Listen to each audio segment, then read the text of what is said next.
pangalan ko sa YouTube. Di ba sabi ko sa'yo, di ba sabi ko sa'yo, makikita mo pangalan ko sa YouTube. Na ako mismo gumawa, pangalan ko ang nakalagda. Di ba sabi ko sa'yo, di ba sabi ko sa'yo, makikita mo pangalan ko sa YouTube.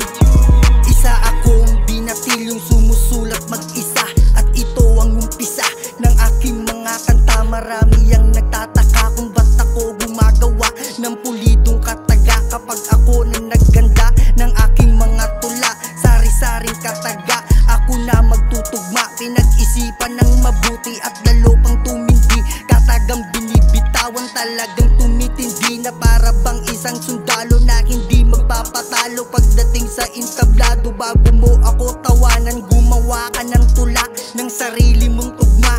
Yung sulat kamay mo para ako ay maniwala at ikaw ay makinig.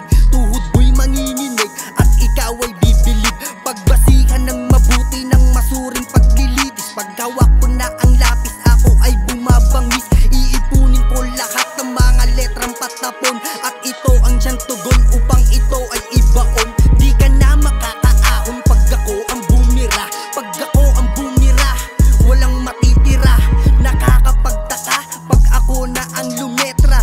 Iba't ibang titik, ako ang nagkamada. Sa tenga mo rerekta, ano sobrang lakas, hindi ka makaiwas. Ito ang pangwakas sa mga taliwas, hindi na magbabago ang nasa propesiyas. Masyado bang matigas at may utak na matalas? Kasi grabe ang dinanas, pero nakaligtas. Ng utak ko ay nagkatas, talino ko ay lumabas. Ito na ang lunas sa utak ko na may gintong hiyas. Di ba sabi ko sa'yo, makikita mo pangalan ko sa YouTube. Di ba sabi ko sa'yo,